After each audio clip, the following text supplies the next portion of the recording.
In our first story, peace is gradually returning to Agbogbloshie 3 weeks after clashes there left 2 people dead and some wounded. There is still police presence in the area and businesses at the Yam market have resumed. However, some of the residents whose houses were destroyed say they cannot rebuild because of threats of further attacks. Manasseh Zuria Wuni has been to the community and reports.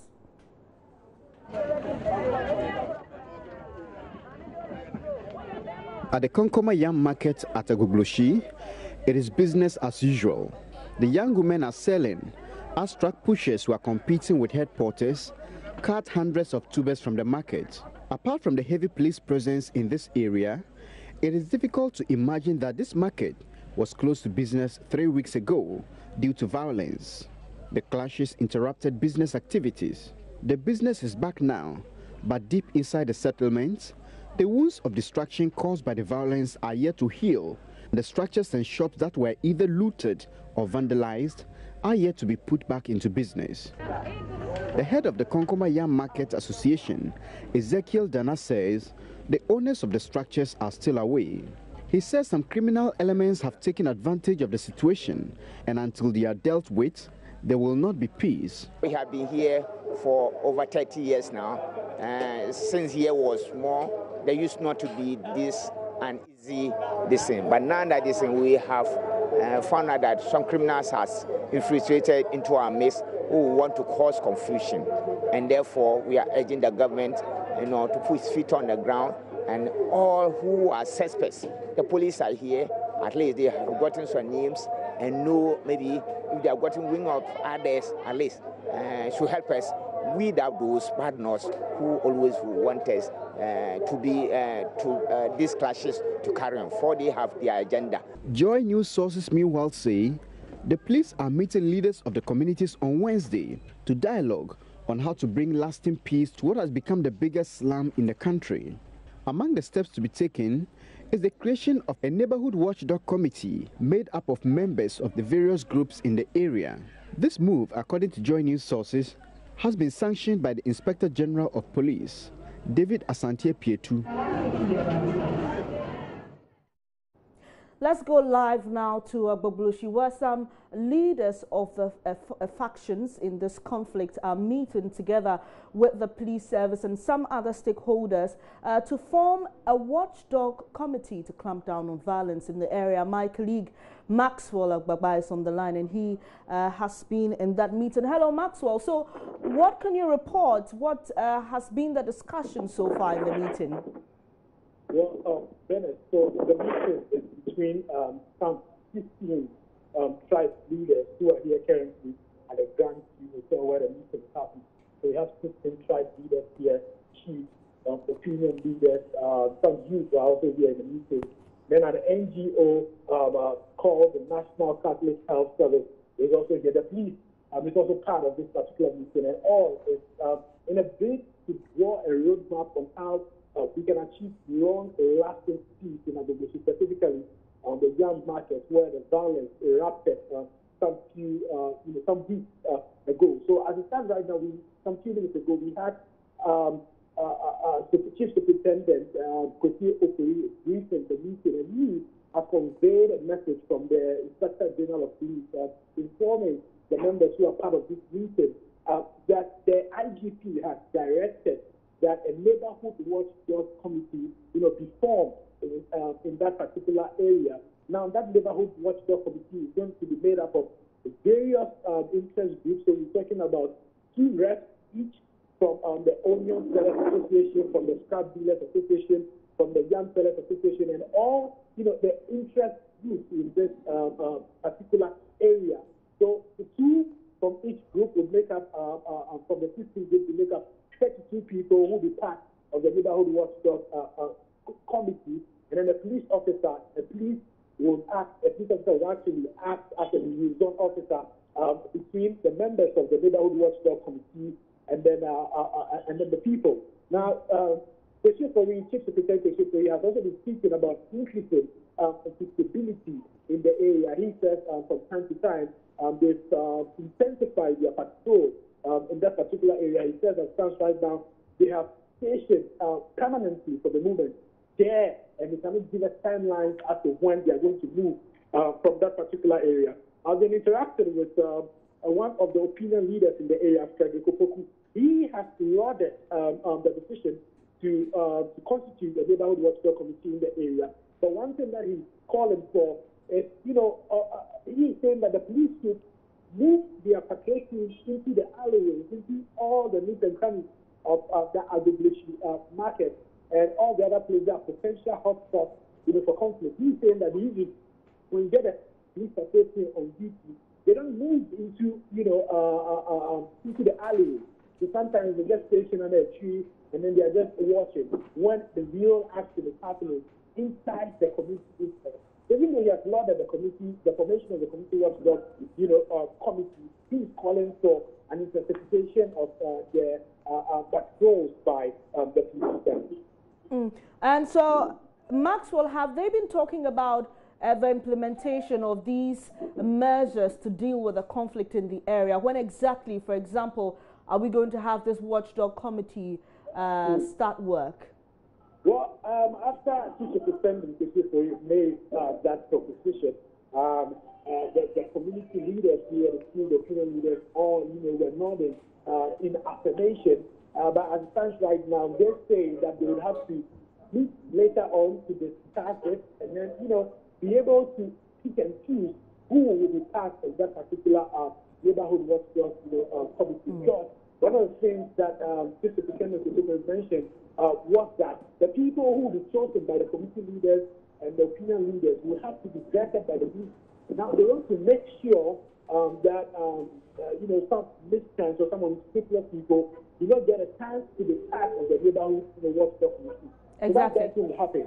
So, yes, they have received the news and they are excited about it, but they say they have to meet to discuss who and who the members, should be. All right, Maxwell, finally, we know that while this meeting is going on, investigations are still underway into that particular clash that happened some 3 weeks ago. Any updates on people who have been arraigned?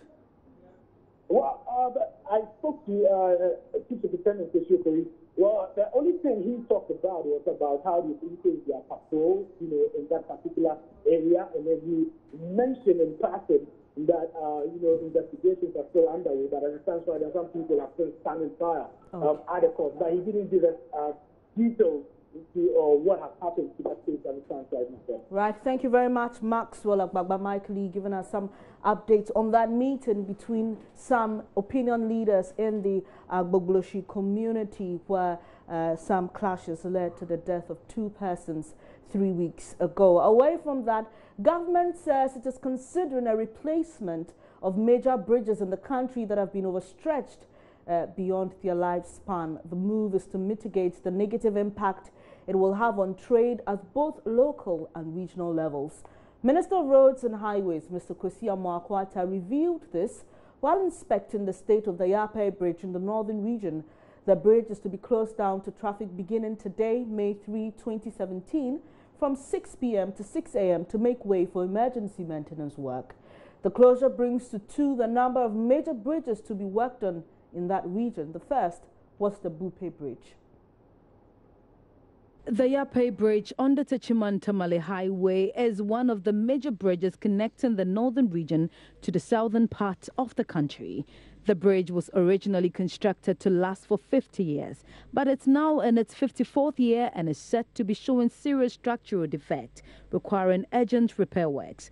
Minister of Roads and Highways, Kwesi Amoako-Attah, who was joined by the Northern Regional Minister, Salifu Said, led a team to inspect the bridge before its closure today for repairs. Mr. Amoako-Attah said government is working to secure funding to replace other weak ones. As a ministry, responsible for all road network, including bridges, it's our duty to ensure that our people use the road network in general, feeling very safe. We are therefore very proactive in order not to wait until any disaster strikes. Northern Regional Minister Salifu Said called on the engineers working on the bridge to fast-track work on the project to remedy the impact it will have on travelers and traders. This route is an international route. One, it links up the north to the south. Secondly, it links all the Sahelian countries like Burkina Faso, Mali, Niger, Cote d'Ivoire, and others to Ghana and the port. We all know that the Tema port is one of the major ports that the Sahelian countries, they bring their goods from Europe to dock.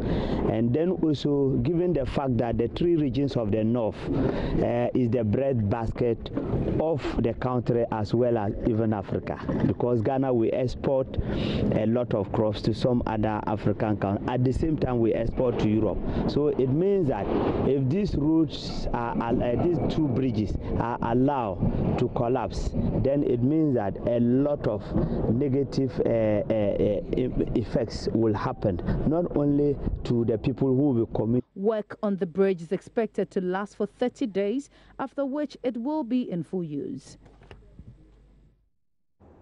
From the northern region, let's move to the Upper West region, where the Nandom St. Teresa Hospital there is in dire need of medical facilities and infrastructure to cater for the increasing number of patients visiting the facility.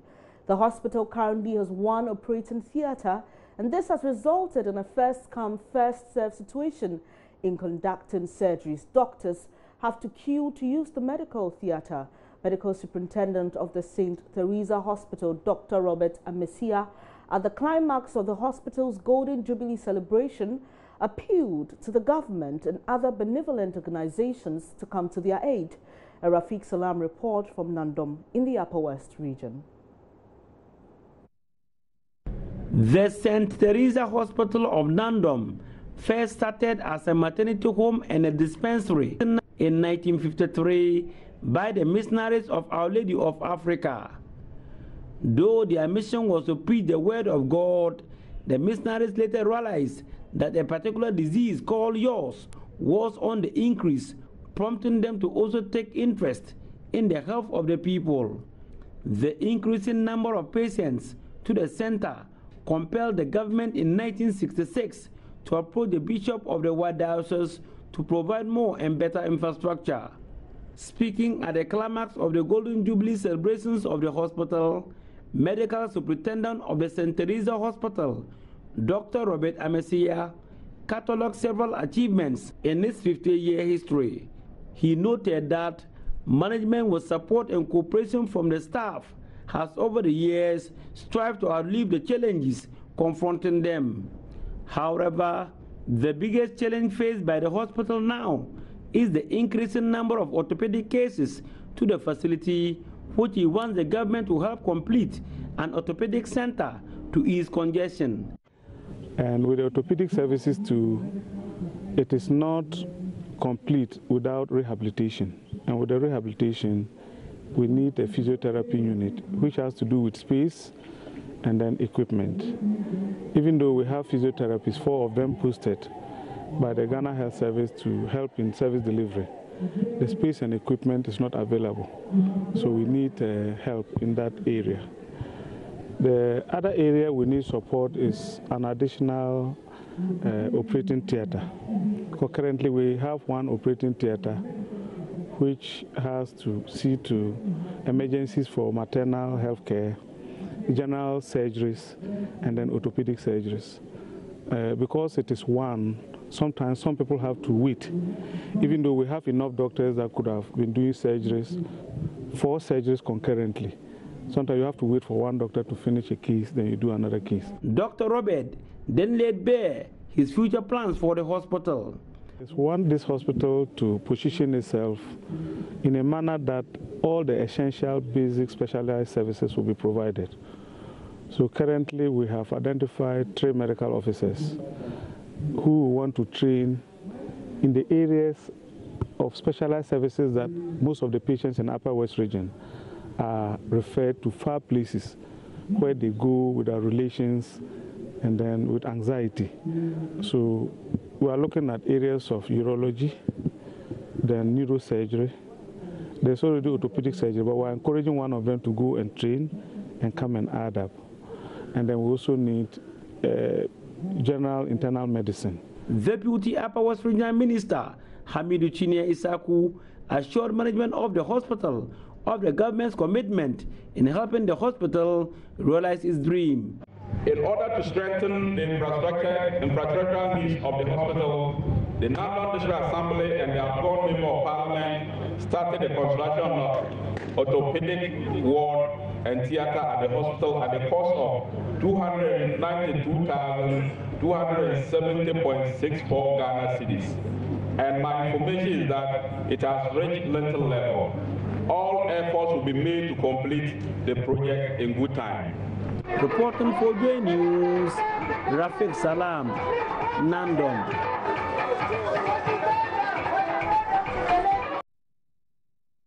You're watching Joy News today with me, Benis Abubedu. Still to come in this bulletin, some children living at Miochoa town in the Ningo Pram district of the Greater Accra region have taken to cracking stones to make ends meet. We'll bring you details right after this.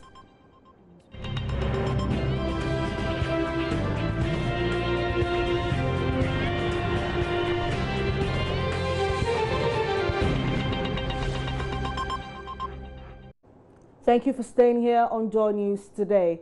Some children living at Miochoa town in the Ningo Pram district of the Greater Accra region have taken to cracking stones to make ends meet. These children, mostly teenagers, empathizing with the harsh economic situation in which their parents find themselves, are forced into the so-called lucrative hazardous stone quarrying business to assist their parents fend for the family. For them, it is the immediate source of income in the catchment area. These children after school rush to the quarry site to help with activities, and this exposes them to danger. The children are made to crack big stones with a hammer. Speaking to Joy News, the children revealed they have no option but to support their parents. When we were staying with our mother is also doing this job. When she died, and they said we should come and stay with our auntie. Our auntie is also doing this job, and they said we should come and stay with her and help her so that she can also help us to go to the school. If like we help her, she will use the money to feed us, and she also use some to pay our school fees. We come here like 6 o'clock, but if we come, we will start the work like 7 o'clock, then we will close 4:30. Like sometimes if you are cracking the stone and you don't take care, you use the hammer to hit your hand. And sometimes too, if like you are going to collect the stones, sometimes your back. Maybe if the government can change the job for our parents so that them to do get good job to do. If our parents are doing a good job, they will not allow us to come and do this job. It's my parents who are doing it, and me, I come to help them on vacations. And sometimes after school, we close 3 o'clock, and maybe by the time I'll go home and change, it will be 3:30 or then I come. Sometimes if you are breaking it, you get hurt.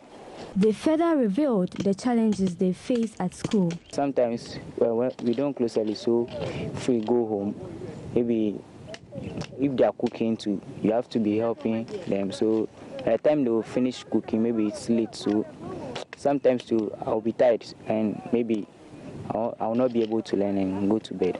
That may affect me.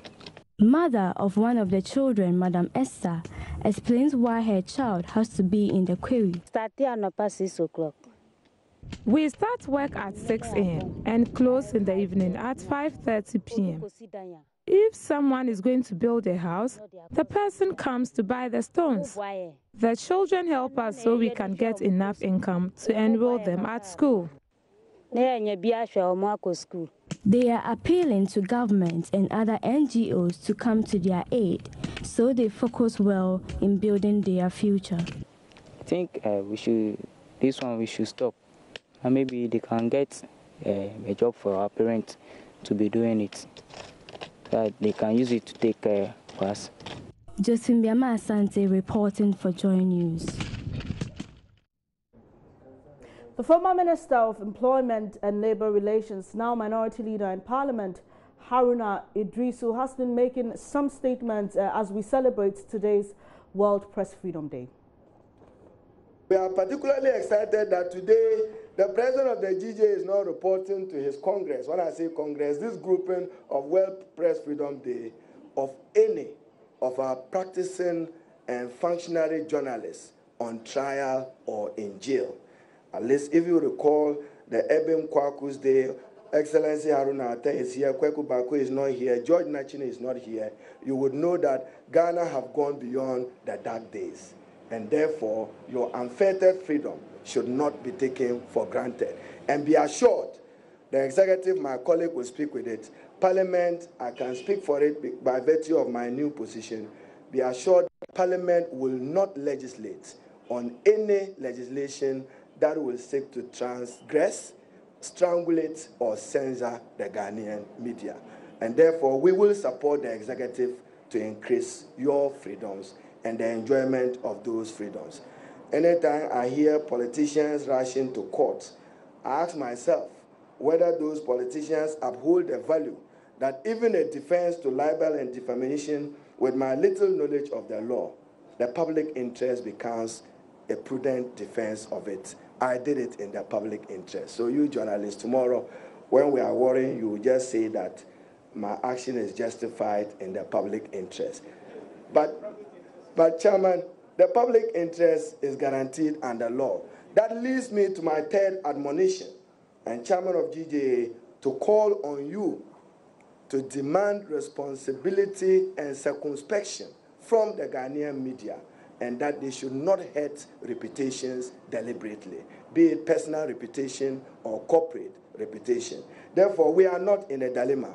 We can only wait for my colleague, the Minister for Information, working with his colleague, Minister for Communication. And like I said, at the time, it was a split ministry.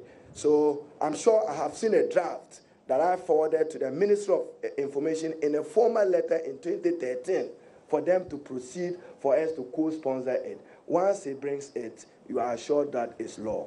And therefore, the assurance is that we are not in a dilemma. We are only waiting for the executive to introduce it in Parliament, and we'll do what is right and what is just. Chairman, I was commending the Ghana Journalists Association and to recall. The multimedia group started a campaign to save the lives of babies and mothers at the Komfanochi Teaching Hospital by first raising awareness about the problem. Following the story told in the Johnny Special Assignment documentary Next to Die, various individuals, including First Lady Rebecca Akufo-Addo, have moved in to help raise funds for a new maternity block, 3 times the size of the current one. Well, staff of the multimedia group have also agreed to contribute 100 cedis each towards the project. Some of them have been talking about this. Well, since my colleagues at Kwame Boateng did this documentary on that maternity block at Komfanochi Teaching Hospital, there's been a groundswell of support to get that building completed, and you recall the president was there. I have no reason to stay away from this, especially as someone who's lived there. I've been attached to that facility. I recall 36 years ago, around this time, my mother gave birth in that same facility, and my brother died. So I'm very much attached to this. I feel that building should be completed. And just 3 months ago, I turned 40, and to know that that building was started before I was born, it's shocking. Nothing of the sort should be happening. 4 children a day, that translates into about 120 children dying at the facility each month. That's very unacceptable, and something must be done to end it. The best way I can support this campaign is to contribute the little that I can. People who don't live there, people who live even outside the country and will not benefit from this are contributing. So why not? That's why I'm supporting this idea. I watched it. And it's not just for, I think for those of us here at Multimedia, it's not just a story, it's not just another news story. This is personal. Following up and going to Kumasi, it even gave me a broader perspective and seeing the people. There are people at the center of this. And even though I live in Accra and I do all my things in Accra, I still see that I may have people who would go to Kumasi who have something to do with Kofa Anokye who I'm related to. But beyond that, I think this is us. Kumasi is Ghana. Kofa Anokye is Ghana. There are people who travel from different parts of the country to Kofa Anokye, and you never know. It could happen to you, but if it's happening to your sister or your brother, it's like it's happening to you. So for me, I wish I could even do a lot more than what we're doing now. But that's why we're appealing to everybody else to contribute so that together we can build a better mother and care units. And this is just temporary whilst we wait on government to do the bigger one for all of us. You had two staff of the Multimedia Group, news editor Fred Smith and Joy News AM show host Mama V. Owusu-Boadje. Then joining me in the studios, my colleague Seth Kwame Boateng, who actually produced this documentary that has got all of us deciding to contribute to this. Seth, thank you once again for coming. I had you here yesterday. We're just raising awareness. And let me start off by contributing my first 100 Ghana cedi. I know you did that to Israel Live on radio. So I got myself prepared for this. On behalf of children and mothers at Kofa Anokye, we say a big thank you to you. Thank you too. I mean, this is just the little that I can give. Obviously, we would strive to give more. And for all those of you at home who can afford more than 100 CDs, just a little, the widow's mite. I'm sure when we all pool our resources together, we'll be able to make a lot of difference in the lives of these mothers and babies. So tell us quickly, the event is today. It's tomorrow. It's actually tomorrow. I beg your Thursday. I'm in a hurry, you see. I just want this thing to be launched and get babies saved right. The Save a Child, Save a Mother project. So tell us about that launch. I would say all is set for tomorrow's event. A number of companies have called. Ready to come and donate. Other individuals have also called ready to come in and support what we are doing. We're doing it from the First Lady's office at Reach. All we need is money. So come with your checkbooks. If you have equipment you want to donate, we have specifications. So come, let's tell you the specific equipment that we will need. Because, you know, there's a hospital and hospitals have their own designs and the kind of things they need for the construction. So come support. And I discussed something with a friend this morning. Those of you watching us from your offices everywhere, you know what? Just gather yourself as groups, as friends, and colleagues in the office. Just donate something small and bring it to us. And we're going to announce that, yes, maybe staff of Access Bank are donating this amount. Sure. Come, let's do it. And WhatsApp groups. You know, we are on a number of WhatsApp groups. I know my school, Kumasi Anglican, they are doing that to come and donate. So why don't you all do that to support what you are doing? Okay, and Seth, for someone who may say, well, I don't have cash, but I'm a dealer in maybe building materials, is that also welcome? Yes, we have. I say we have specifics that we will need. Cement, rods? Yeah, so just come and see us. We'll link you up with the contractors and they will tell you the exact things they will need for the construction. So tomorrow an account number will be given, a mobile money account number will also be given tomorrow, so that those who can't walk to the First Lady's office or to any of the multimedia offices can just use their mobile phones to donate or go to the bank and donate towards this project. Thank you very much. Again, the hashtag is Save Them Now. Exactly. And the project is Save a Child, Save a Mother. Thank you so much for coming. Thank you. Seth Kwame Boateng. And the program airs here on Joy News as well as your superstation, Joy 99.7 FM at 5 p.m. You're watching Joy News today with me, Bernice Abu Beidos.